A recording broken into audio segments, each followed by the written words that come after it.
Good morning to everyone. Again, I want to thank you for coming at a short notice to address a very specific issue which we feel needs addressing before it escalates into something that is more detrimental to everyone. And specifically, I want to talk about the issue that is circulating in social media relative to who the perpetrators are, whether or not there's collusion with anybody else. And I must state categorically that regarding the issue that has happened, a very unfortunate issue, we have only one suspect on our radar. There's no one else who we suspect. I imagine as the investigation proceeds that there will be persons who will be interviewed for various reasons. But certainly in the context of who is culpable in this case, there is only one person that we are looking at in terms of culpability, and there is no one else. And I state very categorically that there is no one else. I know that people are being named in social circles or in social media, and the RGPF is not looking at anyone else because we have sufficient evidence that points to a particular individual, and there is no evidence of collusion with anyone else as far as we know.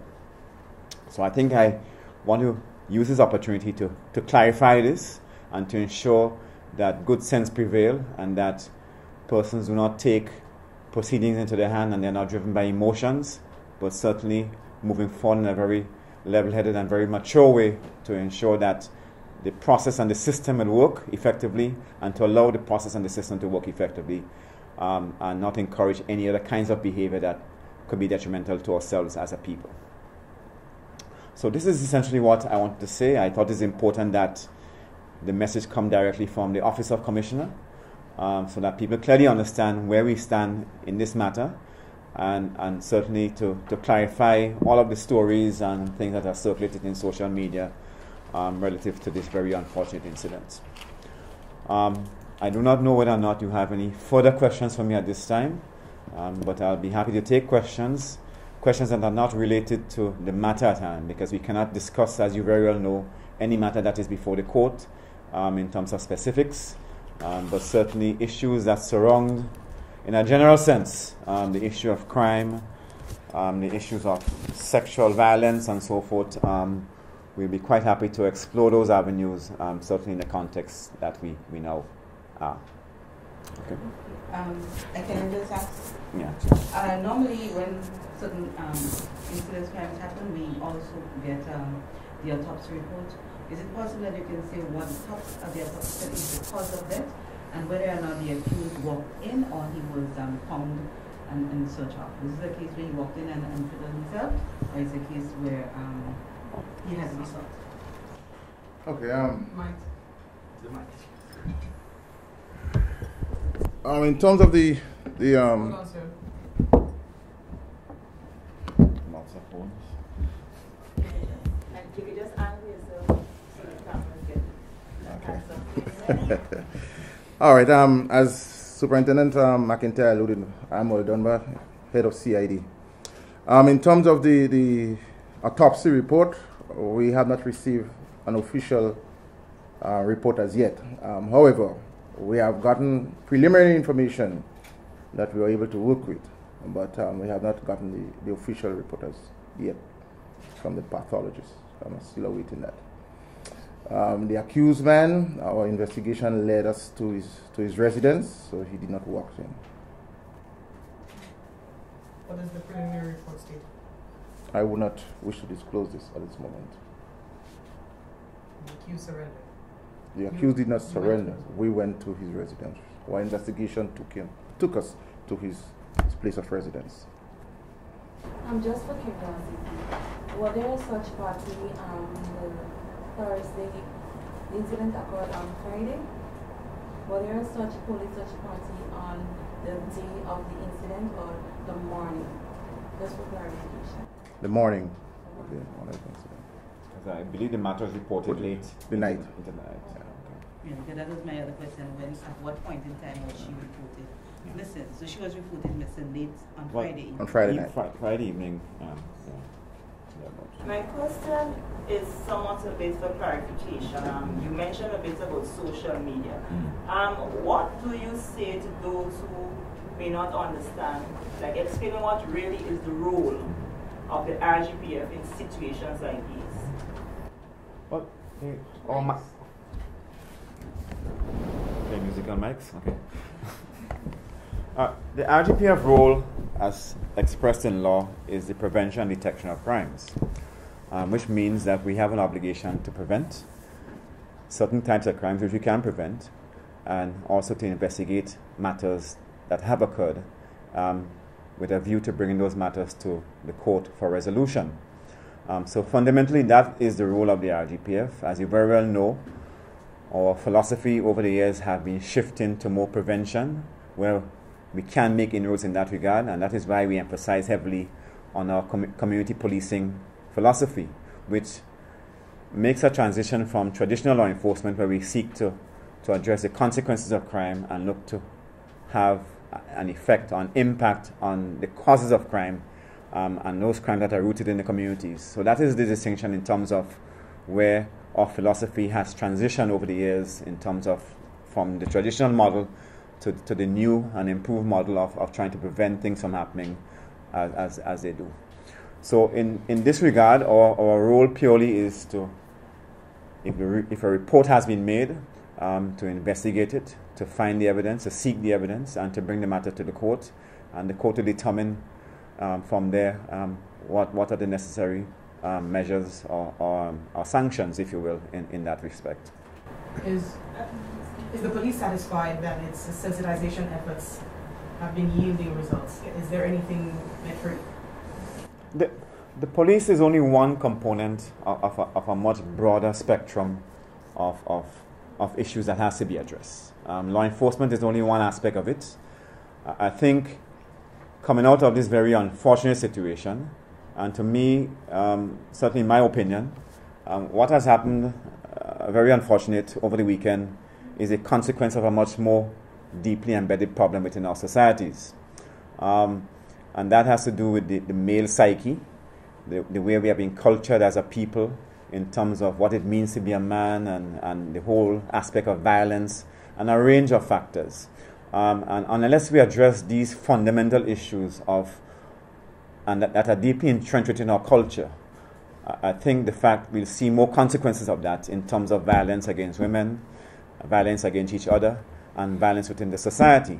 So there has to be a coming together, an understanding of what are the root cause of these problems, and not only treat with the consequences of those problems, but also address the root cause, because that is where we need to apportion the main effort in terms of seeking solutions, and seeking solutions to the root cause of the problem, as opposed to treating merely with the consequences of the problem as we go along.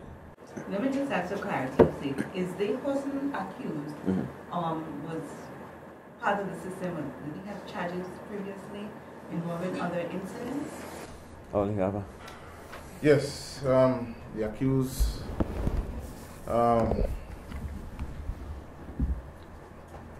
accused man was charged on previous occasions. In fact, there are two matters pending in the juvenile court, namely one for wounding and the other for causing harm. How long ago was that? Is it a year, 6 months, 2 months, a few weeks? I cannot give you the length of that. Just a final question for me. I would like a little clarification too, though, on the relationship with the RGPF and the Child Welfare Authority and social development as it relates to these things. Because ACP mentioned a bit about community relations and community policing and stuff.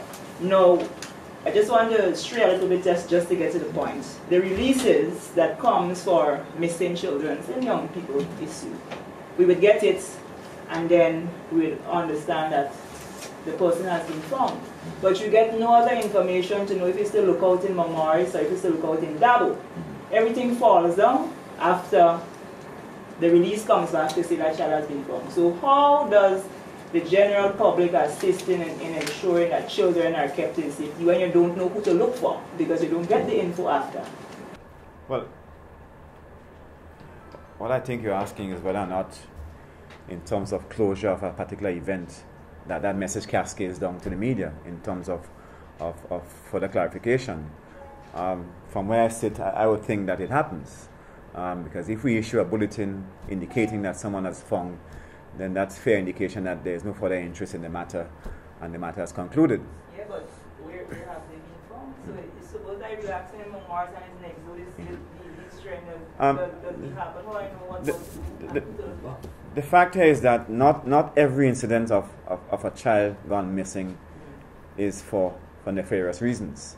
It could be, the child's own innate issues that she's seeking or he's seeking, some relief from.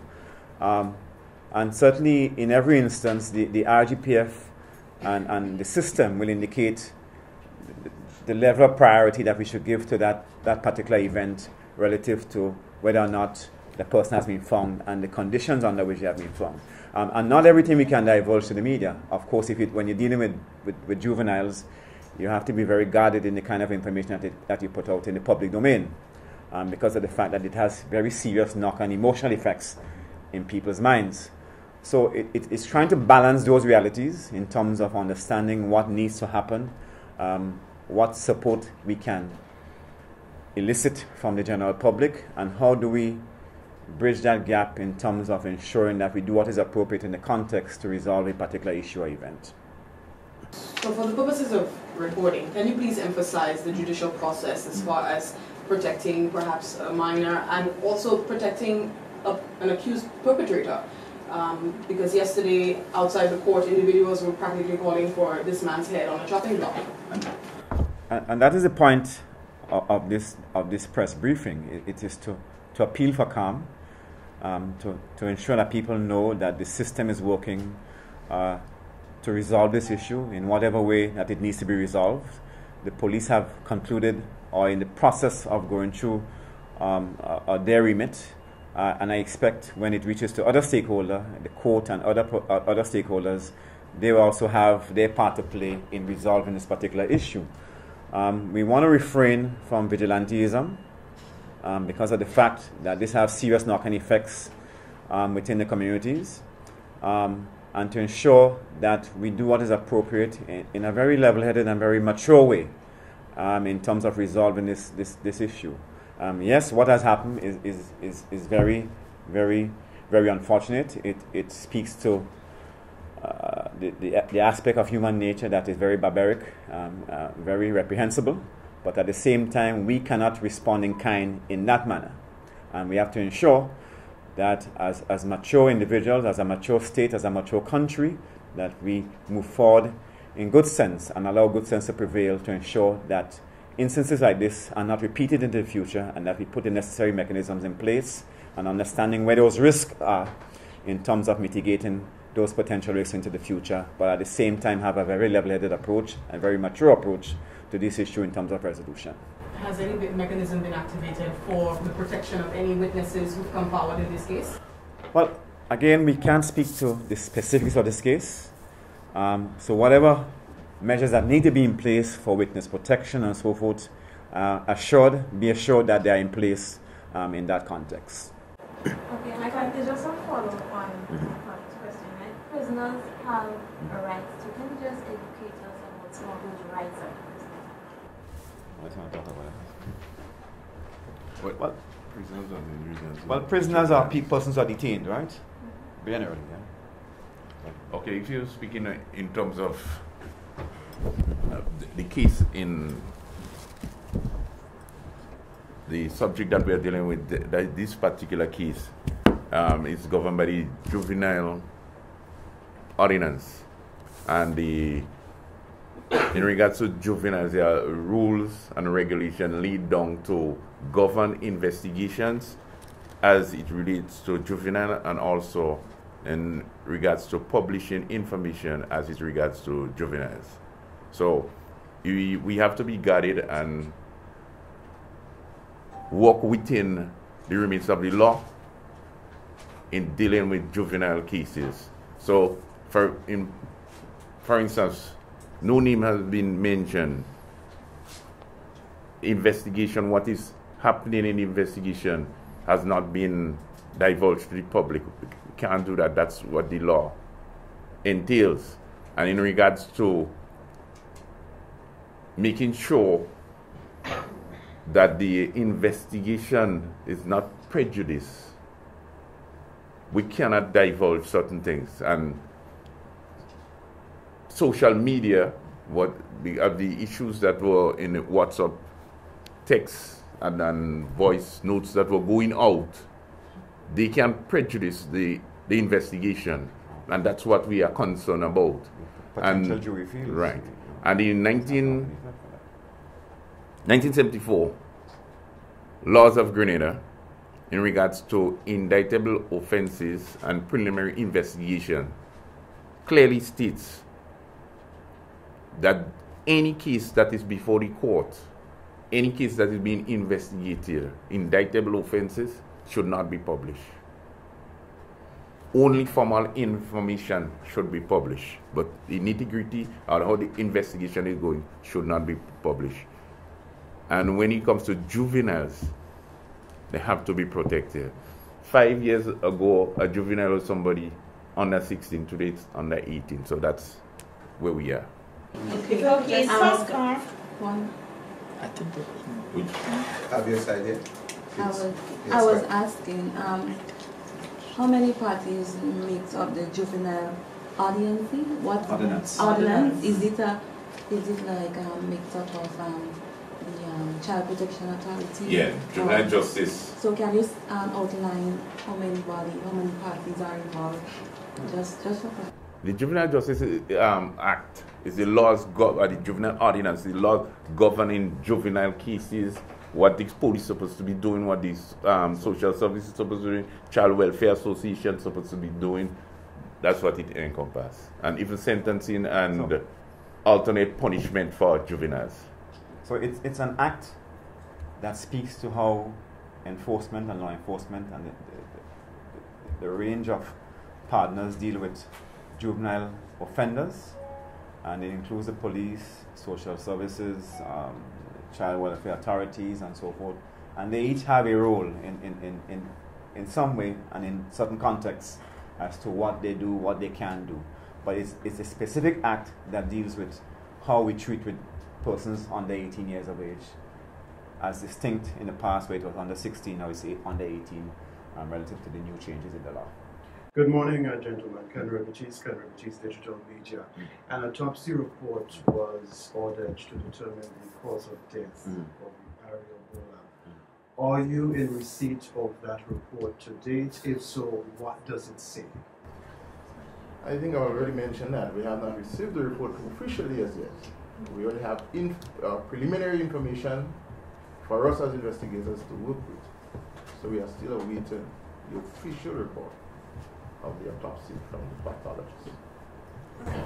My question is, thoughts are that the young man's life may be at risk at Her Majesty's prison.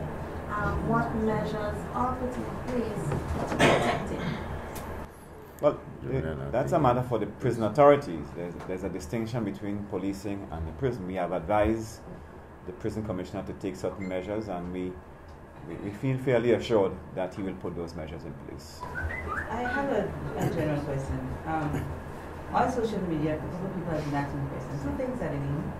What happens if his age change next week and he's now 18 and he's no longer, or the matter moves on to until he's 19, 20? Would that make a difference in what happens? And secondly, they're hearing about rape. Why is it that he's not also charged with rape and just with him? And that it goes back to the central reason for this press briefing. Nowhere in any official bulletin from the RGPF did the issue of rape come up. Okay, so I do not know why people are taking it on themselves to suggest that there was rape involved or any other matter. We have not had any formal report from the pathologist as yet. We have had certain indicators, so we cannot say definitively whether it's X, Y, or Z relative to the matter. So again, we are urging calm, and we are urging persons to follow the formal bulletins from the RGPF, because they are indicators of certain things, but it has not been expressly formalized in an instrument to say this has definitively happened. So without trying to understand what are those factors. We should not jump the gun and suggest things that we know we don't have information that really suggests that. How does the media deal with advice?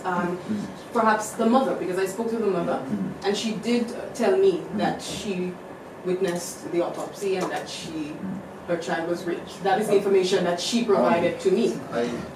I think that is far from the truth in terms of witnessing the autopsy. The mother, the only thing that the mother would do is to identify the body. She never witnessed the autopsy. She just came to identify the body. Understood. And until we get the official report from the pathologist, they will be able to say what really transpired. So what would give her that comfort to think or believe or be convinced that her child was raped? I cannot say. We can't say. I cannot say. Thank you.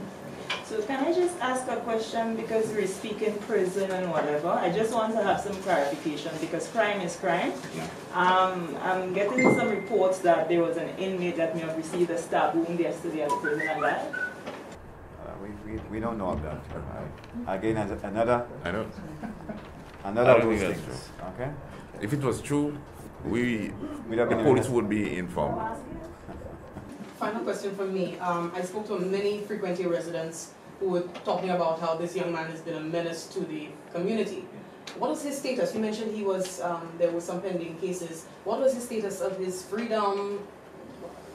Considering he had wounded an individual, why was he not detained, for what period of time, etc.?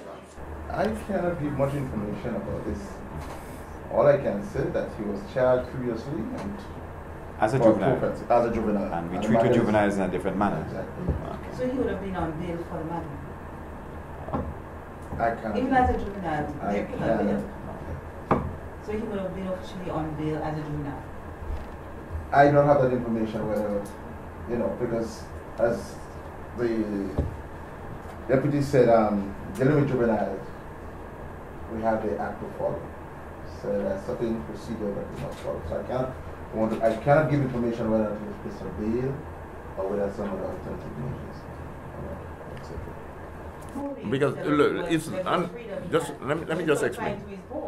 Under the Juvenile Act, Juvenile Justice Act, there are certain parameters that are set out for juveniles, and a juvenile may commit an offense, and the judge may, not the judge, but the magistrate will rule that he be kept at a certain place, or he be sent home. There are certain arrangements, there are certain legal routes that the magistrates will take, and it's stipulated in the Juvenile Justice Act.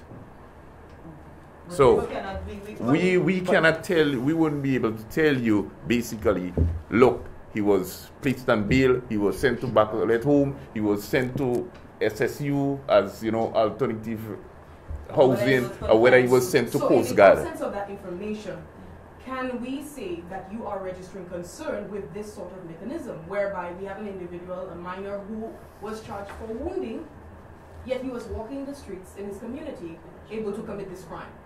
Is this a concern of the force? I think that's for you to say. We you evaluate the situation for what it's worth, and certainly have your own interpretation of that. But we have had concerns relative to how the act has changed because of the fact that there was an outcry for people who are criminalized, and your record goes around with you. So it impacts your future opportunities for employment, for education, and a range of factors. So I think coming out of that cry, we did some adjustments. I said we, Grenada, did some adjustments to the law relative to how we treat juveniles and how we keep these matters a bit covered, for want of a better expression. Whether or not we need to explore this is certainly for the powers that be, in terms of how we can go forward in a more comprehensive way to look at the range of issues that confront us as a people. Based on the recommendations of the Commissioner of the Police? Well, I wouldn't go so far as to say recommendations, but I'll say that we need to look at these issues in its broadest sense. So we seem to be exhausting the But- question, so Yeah. You have like 2 more minutes. My last question is in relation to the voice note that is going wrong. So if the RGPF, I just want clarification, if the RGPF finds the person who is responsible for such graphic voice note going around, then what happens to them? Because you're saying that it's not true. But well, let me ask. As I indicated, this is an indictable offense. It's against the law to publish information as it relates to indictable offenses, being the preliminary investigation started in the court. So it's illegal to publish those offenses. Those information. It's an offense. And if the perpetrators are known, they can be prosecuted. And also, there's an element to this which reflects part of our Grenadian culture. We like to talk and spread things. So it's possible that this person would have heard it from person X, would have added his own 2 cents or her 2 cents, transmitted to person Y, and it goes on and on and on, and they can have a mind of his own. But the central issue is that what we are saying from the RGPF perspective is that these things are not true. We are not looking at anybody else. There is no evidence of collusion with anybody else. There's also a photo circulating of somebody having their earrings and being beaten. That is clearly not the case with the young man. The police have not, touched him in any way. He has not been injured in any way. And this is what we want to transmit in the context of how we can move forward as a people to resolve issues. It is not tit for tat. It is allowing the process to unfold in an objective and reasoned way, and to ensure that we do what is necessary, and we are not in turn barbaric in our response to a very barbaric issue. Before on to my question, the last question, what can this person be charged with? What are the charges that can be laid against them for such? In terms of publishing false information, it has to be looked at in terms of motives and whether or not the person believes that what he is saying to be true. If I believe something because I've had information and I believe in the information, then it's different from mischief where I make up a story just to create some kind of a public disturbance or to cause people to think differently. So it has to be evaluated for what it's worth in the context which it has been looked at. But certainly there are opportunities there are avenues which you can pursue in terms of criminal responsibility going forward, if that is the case, and if the evidence proves that is the case. And I also want to certainly express our condolences to the family. Again, it's a very trying time for the family, and not only that family in particular, but generally families across Grenada, because if you have a young person that has ended their life in a very dramatic and very barbaric way, then it impacts us all, and certainly I believe our prayers, well wishes, and any other thing that we can drum up, certainly in that context, goes with them in terms of supporting that family as we move forward and attempt to heal from this process. Okay. Thanks. Thank you.